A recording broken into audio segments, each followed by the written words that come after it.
¿Qué tal? ¿Cómo le va? Sea bienvenida y bienvenido a otro programa especial Descifrando el Coronavirus. En nuestro estudio hoy está el doctor Miguel Ángel Xolocotzi, quien es epidemiólogo del ISSSTE. Bueno, les propongo conversar con él de todo un poco a modo de actualizarnos y ubicar el momento que estamos atravesando de la pandemia. No olvidemos que el SARS-CoV-2 es un virus que nos enseña todos los días y nos enseñan cosas nuevas, porque no ha sido lo mismo, doctor Xolocotzi, desde que inició la pandemia con lo que llamamos virus original a lo que está pasando ahora con todas estas variantes nuevas del SARS-CoV-2. Pero bueno, hay muchísimas cosas novedosas que aprender y ese es el objetivo de este programa. Y yo quiero empezar preguntándole, ¿se acuerda? 11 de marzo de 2020, cuando la Organización Mundial de la Salud dijo, esto ya no es epidemia, esto es una pandemia. Es correcto.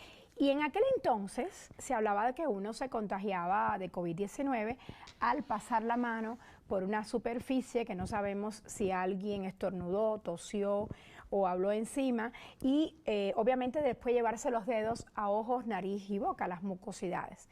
Ya ha cambiado todo desde entonces, ya no hay tanto énfasis en eso. Ahorita, en estos momentos, ¿qué se sabe de cómo uno se contagia? Al inicio las instrucciones eran: vamos a cuidar todas las superficies vivas e inertes, porque potencialmente son unas medidas que fueron adoptadas cuando influenza. De hecho, al inicio yo recuerdo haber visto en los supermercados a personas usando guantes, pero no llevaban cubrebocas. Con el tiempo todo esto se modificó. Hoy, ¿qué se sabe, doctor? ¿Qué tan cierto es que es el contacto social el que propaga el virus? Va de la mano, no podemos hacer responsables al 100% a solo una conducta de riesgo o a otra. Es un contexto en general y las medidas preventivas deben ir orientadas hacia ese sentido. Déjeme comentarle que el virus, cualquier agente inerte o vivo, tiene un medio y una vida media en el aire ambiente. Entonces hay superficies como papel, madera, tela, que favorece que este virus viva más tiempo. En general los virus, ¿no? Pero para coronavirus también. Que vivan más tiempo, que se encuentren viables por más tiempo. Y esto se documentó en algunos estudios, ya insisto mucho y remarco la parte de la influenza, donde una persona infectada que se hurgó la nariz y toca la perilla de la puerta y sale o presiona el botón del elevador y a los 5 o 10 minutos llega otra persona y hace lo mismo y toca esa perilla previamente tocada por una persona infectada, sí se documentaron casos y sí se han documentado evidencias de que se puede transmitir ahí. Pero son mínimos. Exactamente. Comparados si bien no es el común denominador, si bien es cierto que a 1 año, 8 meses de distancia ya hemos entendido y conocido mejor el virus, podemos decir que la conducta de riesgo más importante es la falta de ventilación en espacios cerrados. Por eso se ha demostrado que el virus está en el aire. Es correcto, de ahí que las estrategias implementadas en el tema de, por ejemplo, del regreso a clases, es garantizar que los salones estén ventilados. Evitar conductas de riesgo en los empleos, en las oficinas, donde se sientan a tomar el desayuno 4 o 5 personas en un cuarto de 2x2. En el momento en que todos se van a quitar ese cubrebocas es el momento de mayor riesgo. Entonces ahí es importante señalar que se coordinen mejor, que lo hagan de 2 personas o de una sola persona para tratar de disminuir estas conductas de riesgo. En salud siempre vamos a hablar de riesgos. Claro, ya que usted habló del retorno a clases, yo le quería preguntar, ¿qué tan correcto es que los niños salgan al recreo en clases? Mire, si son espacios abiertos y si son coordinados con tiempo y vigilados por alguien expresamente con instrucciones muy características y muy precisas para que no se quiten el cubrebocas, para que tengan higiene de manos, para que garanticemos que tienen agua y jabón, así como la cubierta o gel para la higiene de manos, creo que el riesgo va a ser menos. Eso es lo que la política pública nos ha demostrado que funciona y esas son todas las estrategias que debemos de estar fortaleciendo en los primeros niveles de atención, en los mensajes que mandamos a las casas de toda nuestra derechohabiencia, en general de toda la población, para que hagan propios, se empoderen de estos procesos y que además ya los niños hoy, cualquier niño de 4 o 5 años ya nos pide y nos exige o el cubrebocas o el gel para la higiene de manos. Y eso es bueno, porque van a crecer con una cultura de prevención. Doctor, ¿cuándo una persona contagia a otra? ¿A partir de qué día? El periodo de incubación es de 1 a 7 días. Ajá. Entonces, una persona estrictamente, en promedio, está contagiando entre el tercero y el quinto día. ¿Por qué? Porque hay un proceso de replicación viral. Va a haber pacientes que por su sistema inmunológico puedan replicar más rápido que otros, pero en promedio entre el tercer y el quinto día pueden estar replicando. De ahí que si usted está en contacto con alguna persona hoy y mañana se quiere hacer una prueba, seguramente va a salir negativa. ¿Por qué? Porque todavía no se lleva a cabo el proceso de la replicación viral en su cuerpo. Quiere decir que si yo me pude haber contagiado ayer, probablemente yo empiece a contagiar a otras personas a partir del quinto día. Es correcto, sí, porque, insisto, debemos de esperar este tiempo de la replicación viral. Usted te puede hacer una prueba a las 24 horas de haber estado en contacto con alguien y seguramente va a salir negativa. Ahora, para que una persona contagie a otra, ¿necesariamente tiene que haberle tosido encima o sencillamente haberle gritado, hablado o haber estado cerquita? Sí, mire, la evidencia hoy dice que después de que una persona habla, tose, emite ciertas gotitas de flush invidentes o difícilmente perceptibles a la vista humana y pueden llegar a viajar hasta 8 metros. Y esto nos pone en riesgo a todos. Entonces no necesito que me tosa aquí enfrente de mí con el hecho de entrar a un espacio cerrado, con escasa ventilación, con un importante número de gentes. Con eso es suficiente para que yo al respirarlo pueda adquirir este virus y obviamente presentar los síntomas. En México, ¿quiénes son los grupos de riesgo de contraer COVID hoy por hoy? Los mayores de 60 años, diabéticos, hipertensos, obesos, personas con cáncer, con cardiopatías, con problemas respiratorios del tipo del asma, algunas malformaciones. Esos son nuestros grupos de riesgo. El personal de salud hoy día también es considerado grupo de riesgo porque es quien está dándole la primera línea de batalla y de contención a esta pandemia. De la misma manera también tenemos grupos de riesgo consideradas a las mujeres embarazadas y por supuesto a los menores de 5 años. Nuestras políticas públicas han estado enfocadas hacia estos grupos de riesgo y obviamente nuestras coberturas vacunales van en función a ello. De ahí que las primeras medidas de contención y de confinamiento adoptadas al inicio de la pandemia en general en el mundo, no nada más en México, fueron para tratar de disminuir la movilidad humana y contener la propagación para evitar que llegaran los 5 millones de mexicanos que se esperarían al mismo tiempo, el mismo día o en un mismo mes, a un hospital. A un hospital. No hay todavía. Imposible atender a 5 millones. Y eso si lo replicamos a toda Latinoamérica, pues obviamente nos iba a llevar a un colapso en todos los sistemas de salud. Obviamente esa medida preventiva puede ser discutida si funcionó o no. Al paso del tiempo yo puedo decir que sí funcionó. ¿En su momento era necesaria? Definitivamente que sí, definitivamente que sí. Al ser un virus nuevo, desconocido, la movilidad representó la primera medida de prevención. La pandemia ha durado muchísimo, doctor, para hacer pandemia 1 año y 8 meses. Así es. ¿Usted qué opina? ¿Habrá algún medicamento específico en determinado momento? Porque hoy por hoy no lo hay y ya llevamos, como usted decía, 1 año y 8 meses de pandemia. Actualmente tenemos medicamentos que están en fase de investigación. Aún faltan todavía analizar estudios concluyentes para poder lanzarlo al mercado. Sin embargo, son alentadores lo que se lleva hasta el momento de estos avances y pues continuamos a la espera de ello. Oficialmente no hay un tratamiento avalado ni específico para COVID. Hay otro medicamento también que es vía oral, está en unas fases muy avanzadas de investigación, pero pues todavía a la espera de los resultados concluyentes y que se pueda hacer de acceso para toda la población de Latinoamérica, ¿no? Ahora, con la variante Delta, entre otras variantes predominantes o cepas del virus inicial, el nivel de contagio es mayor porque esta Delta, por ejemplo, contagia un 65% más que el virus original. Sin embargo, con la vacunación ha ido avanzando en algunos países, tal vez por eso no se ha vuelto a un nuevo confinamiento. ¿Usted qué opina? Sí, excelente pregunta lo del tema de las variantes, ¿no? Porque ya llevamos N número de variantes y siguen apareciendo más. Y van a seguir apareciendo. Así son los virus mutando. Así es. A mí me gustaría hacer un poquito más de énfasis en esa pregunta. Estrictamente, ¿por qué aparecen las variantes, no? Las variantes van a aparecer porque hay gran transmisibilidad entre los humanos. Y entonces recordemos que el virus, al fijarse con la espiga S, o la spike, lo que hace es introducir su material genético. Ese material genético tiene la instrucción de replicarse, hacer copias. En algún momento hay un intercambio y hay un error en el copiado. Entonces, ese error es lo que da génesis a una nueva variante. ¿Cuándo va a haber mayor probabilidad de ese error? Cuando haya más transmisibilidad entre personas. Estamos en un mundo globalizado. Hoy estamos en México, mañana en España y en 72 horas en China. Esa gran globalización ha hecho que el virus viaje con las personas. Aunado a todo nuestro relajamiento de las medidas preventivas, pues obviamente que tenemos un gran riesgo de seguir generando nuevas variantes. Ahora que usted mencionó la variante Delta y dijo que bueno, es una de las más preocupantes porque es muy contagiosa, yo quería preguntarle, ¿cómo uno saber por los síntomas que padece cuando tienes el virus original o cuando te contagiaste con la variante Delta?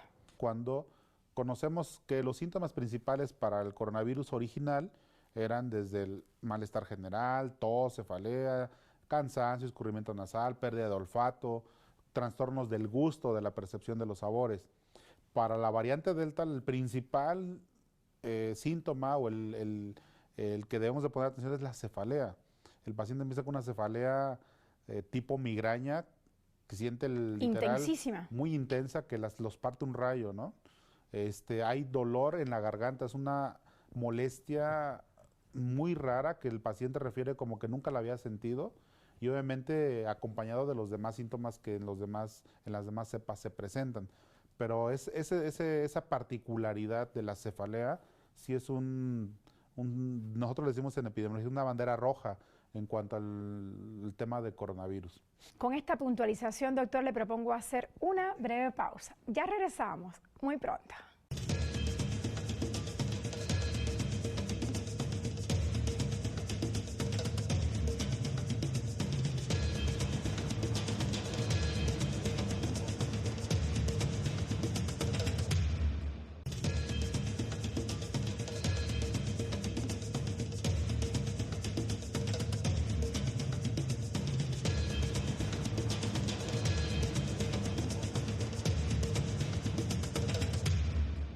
Estamos de vuelta y vamos a continuar conversando con el doctor Miguel Ángel Xolocotzi, quien es médico especialista en epidemiología. Doctor, le propongo dejar tantito atrás el tema de la variante Delta para concentrarnos en las medidas que uno puede tomar para de alguna manera vivir de una forma más segura. ¿Por qué le pregunto esto? Usted me va a decir, ¿son las medidas de siempre?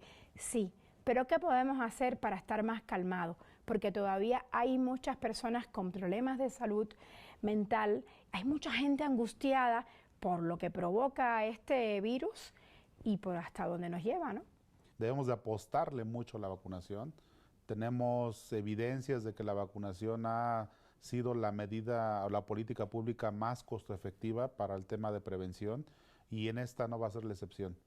Ya en México tenemos alrededor de 80 millones de personas vacunadas con esquemas completos. Entonces esto representa un riesgo limitado desde el punto de vista de una medida pública. Y esto debe ser extrapolado a toda Latinoamérica porque definitivamente es la principal o es el principal eje para contener esta terrible pandemia. Pero de la mano tenemos que fortalecer todas las medidas preventivas del uso del cubrebocas, la higiene de manos, el distanciamiento social, en la medida de lo posible, el acudir a espacios ventilados y nosotros tenemos que empezar a fomentar esta parte de la ventilación de los espacios desde nuestra casa, enseñarles a nuestros hijos cómo deben de estar ventilando los cuartos, la recámara, la sala, que en las escuelas ellos sean los embajadores de este tipo de mensajes, pero que también funcionen como los supervisores y que se lleven a cabo estas medidas, porque es la única manera de controlar este virus. ¿Qué tan peligroso es estar comiendo en un sitio cerrado? Obviamente sin cubrebocas, porque no voy a comer con el cubrebocas, hoy por hoy con este despliegue que hay de la variante Delta. Mire, si es una persona vacunada, el riesgo es mínimo, siempre y cuando no tenga sintomatología respiratoria. Recordemos que aunque yo me vacune, no me exenta al 100% el riesgo de padecer o contraer la enfermedad. Lo que sí se ha demostrado hoy día es que en personas vacunadas, con cualquier tipo de vacuna, valga la redundancia, el riesgo de que desarrollen cuadros graves disminuye considerablemente. Y eso sí lo podemos constatar en nuestras curvas epidémicas estatales, nacionales. Aunque se haya contagiado con la Delta. Es correcto, sí, aunque se haya contagiado con la Delta. Hay discusión al respecto, hay investigadores que tienen posturas hasta cierto punto encontradas, pero lo que tenemos que fortalecer nosotros es la prevención y la invitación a que se vacunen. Mucha gente me pregunta que cuál es la mejor vacuna, ¿no? Y yo siempre les comento, la mejor vacuna es la que te toca. Y en la medida que todos estemos vacunados, esperamos alcanzar esta famosa inmunidad de rebaño y con ello protegernos todos. Si yo vacuno al 80% de una población, el 20% que no está vacunado, en teoría, está protegido por añadidura. Por cierto, doctor, muy pronto se espera ya en México, ya lo anunció el presidente López Obrador, se espera que llegue la vacuna cubana Abdala, que ha mostrado un alto porcentaje de efectividad y eficacia. Pero bueno, volvamos a nuestras preguntas. Hay una pregunta que está llegando de un usuario de la red @telesurtv y nos pregunta, ¿puedo contagiarme de una persona asintomática? Sí, siempre y cuando esta persona esté con el proceso respiratorio en el modo de replicación viral. De ahí que es importante que nuestras medidas preventivas no se relajen jamás. ¿Por qué? Porque la situación es de que no sabemos quién está en un proceso de replicación viral y que no desarrolla el cuadro clínico florido como cualquier otro paciente que sí lo desarrolle.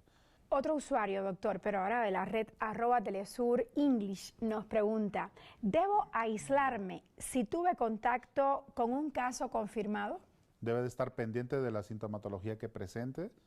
Siempre se les recomienda que en función de la evaluación que se les hace, ya sea médica o telefónica, buscar factores de riesgo por un lado y segundo, ver el riesgo en el cual estuvo implícito ese paciente.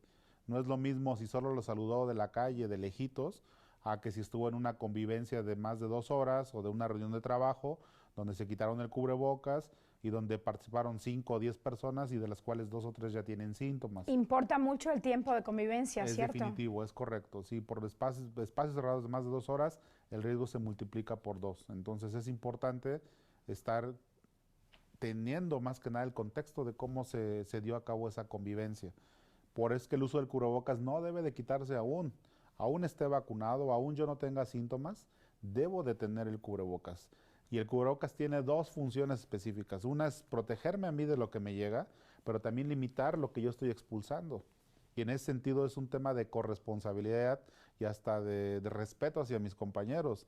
El tener el cubrebocas en lugares cerrados, me cuido yo, pero también los cuido a ellos. ¿Qué hace usted si está en un lugar con alguien que se niega a usar cubrebocas?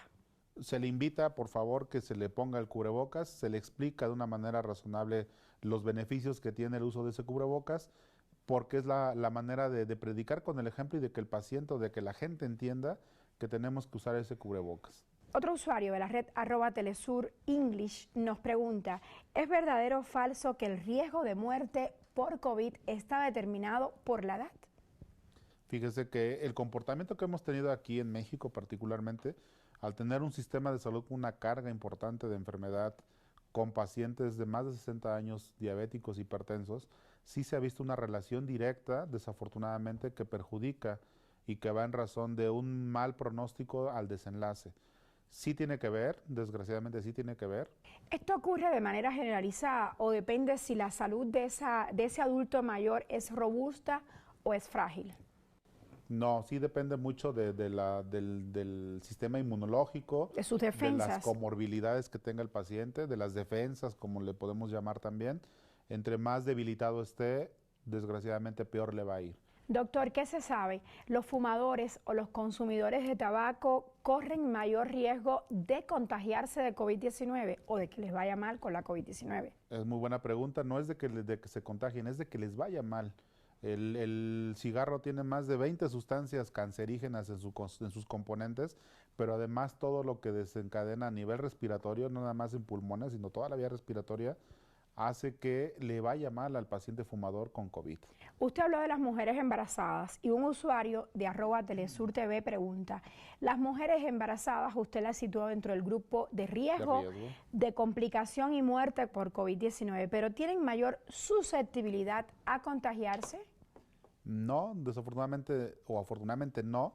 El tema es básicamente que por los componentes fisiopatológicos per se al embarazo, la carga respiratoria se incrementa y obviamente tienen, aunado a la contagiosidad del coronavirus, tienen un mal pronóstico. Y obviamente todo lo que engloba la atención de una mujer embarazada, ¿no? y todas las, hasta cierto punto, las necesidades que ella tiene que no son solventadas al 100% en temas nutricionales, en temas de control del embarazo, en temas de control prenatal, de vacunación en general, no contra COVID. ¿Qué se sabe hoy en día? ¿Las mujeres embarazadas que se contagian de COVID-19 pueden transmitirle el virus al feto o incluso al neonato? Sí, claro. Hay evidencia muy ocasional de que hay una transmisión vertical de la madre al producto. Dentro del útero de la madre se puede llegar a presentar. Hemos tenido documentación de casos donde el bebé nace ya con una neumonía intrauterina, se le hace la prueba de COVID y sale positiva. Entonces no hay ningún otro factor de riesgo agregado más que pues, el momento del nacimiento. Y esto ha sido un tema de discusión para los grandes investigadores porque van encontrándose todavía nuevas variantes de la transmisión del coronavirus. Entonces no podemos estar cegados a que no se puede dar. Al inicio pensábamos que no atravesaba la barrera placentaria. Hoy podemos decir que hay casos donde sí se ha documentado, pero seguramente tendrá también que pasar más tiempo para que haya más evidencia al respecto. Otro usuario de la red @telesurenglish nos escribe, nos escribe desde Guyana y nos pregunta, ¿qué debo hacer si alguien de mi familia contrae la COVID-19? Lo que se debe de hacer hoy es tenerlo, si ya está documentado como COVID-19, tenemos que tenerlo en un resguardo mínimo de 7 a 14 días y estar vigilando el comportamiento de esos síntomas. Nosotros en México tuvimos ahí diferentes experiencias, pero bueno, nosotros antes de un termómetro sugeríamos tener un oxímetro en casa, ¿no? Hay que estar vigilando la saturación de oxígeno. Sí, pero en muchos países de América Latina no hay acceso al oxímetro. No hay acceso ¿Cómo se vigila eso? Básicamente con el cuadro clínico del paciente, ¿no? Nosotros también tenemos ya lecciones aprendidas en ese tema de la capacitación y la identificación de factores de riesgo. En una valoración médica inicial se le da información multidisciplinaria al paciente, específicamente para que ellos mismos sepan identificar factores de riesgo. En este tipo de pacientes de COVID, ¿cuál sería un factor de riesgo? ¿Cuál? La respiración más rápida, que se ponga morado, que le cueste trabajo respirar, que tenga una tos incontrolable, que la fiebre no baje. Eso debe de ser... ¿Que la fiebre no baje de cuánto? De 38 grados centígrados. Ahí ya es considerada fiebre. Foco rojo. Así es. Entonces, si tenemos un paciente con estas características y además es diabético, hipertenso y tiene más de 60 años... Pues ¿directo al hospital o llamar a su doctor? Debe de ser directo al hospital para una valoración. En México, en los hospitales tenemos la reconversión hospitalaria que nos facilitó de alguna manera separar la patología COVID de la no COVID, porque además no podemos desatender todo lo que de por sí ya se atiende, ¿verdad? Entonces, tuvimos que implementar al interior de los hospitales una reingeniería de los sistemas y tenemos específicamente lugares para valoración de pacientes respiratorios. Entonces, la recomendación es de que si tienen estos síntomas de vigilancia de alto riesgo, inmediatamente acudir a una valoración hospitalaria y ahí sí se cuenta con lo mínimo necesario para determinar si puede regresar a casa o ya necesita quedarse hospitalizado, ponerle oxígeno y además de todo el tratamiento ya propiamente institucional o propiamente de un hospital. Un usuario de la red @telesurenglish nos pregunta, después del inicio de síntomas, ¿cuántos días deben pasar para que una persona infectada no represente riesgo de contagio? Conociendo el periodo de incubación que va de 1 a 7 días, un paciente debe estar en confinamiento 14 días, lo equivalente a 2 periodos de incubación. Estrictamente, después de 14 días, este paciente ya no puede contagiar de la enfermedad. Obviamente hay que hacer una evaluación de todo el contexto. No es lo mismo un paciente que después de 14 días ya no tiene ningún síntoma, a aquel paciente que tiene todavía síntomas como tos, dificultad respiratoria, sobre todo los que cursaron con un cuadro grave. Pero estrictamente el paciente puede seguir siendo o teniendo las secuelas de la enfermedad, pero estrictamente ya no transmite el virus o el coronavirus. Eso sí hay que dejarlo muy claro. Yo puedo seguir con tos, con disnea, con cansancio, con fatiga, con ansiedad, con insomnio, más de un mes, más de 2 meses, pero yo ya no transmito la enfermedad. Ajá. Inclusive este es un tema que la parte de los laboratorios han generado la necesidad de hacer segundas pruebas. Inclusive recordarán que a la mitad de la pandemia de lo que llevamos, muchas instituciones pedían una segunda prueba para regresar a trabajar. Esto no ha sido del todo documentado, puesto que muchos salían con pruebas negativas y pues a ellos no les representaba ningún problema. Otros tantos salían con pruebas positivas. Después de 14 días es probable que encontremos partes genéticas del coronavirus y una PCR me siga saliendo positiva, pero ya no soy transmisor de la enfermedad. Eso también ya es un tema más técnico médico que sí se puede discutir, pero para contestar la pregunta es, después de 14 días, ningún paciente puede transmitir la enfermedad una vez que ha cumplido con su confinamiento y con el tratamiento que le haya indicado su médico. Doctor, para finalizar me gustaría hacerle una pregunta de las tantas que han llegado de la red @Telesur TV. Se nos quedan muchas preguntas en el tintero, pero hay una importante y tiene que ver con contagios y dice así: doctor, ¿es verdadero o falso que el riesgo del contagio está muy relacionado con las condicionantes sociales en las que vive una persona? Efectivamente, sí. En nuestros países de Latinoamérica, en nuestras economías emergentes, pues tenemos muchas carencias de todo tipo. Y obviamente está relacionado estas carencias con un mal pronóstico, no nada más en COVID, sino en cualquier tema de salud. La gran carga de enfermedad de las crónicas, así como inclusive el embarazo en estos grupos de mayor vulnerabilidad, pues obviamente que predispone a un peor desenlace. Definitivamente sí tiene que ver nuestra condición social, hasta nuestra cosmovisión de cómo entendemos y conocemos los temas de salud para, pues obviamente, ir midiendo un pronóstico de este tipo de poblaciones. Un último mensaje, doctor.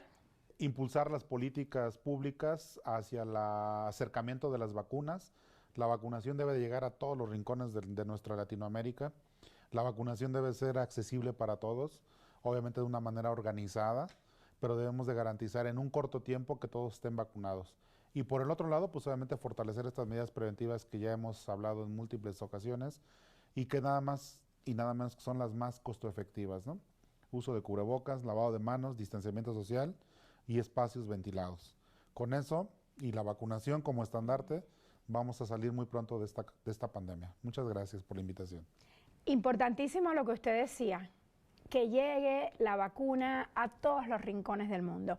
Gracias, doctor Miguel Ángel Xolocotzi, por estar hoy con nosotros en este programa especial de Descifrando el Coronavirus. Y yo insisto, aún vacunados nos podemos contagiar. Por eso, cuídese mucho y ámese más. Los veo de hoy en 8 días. Hasta la próxima.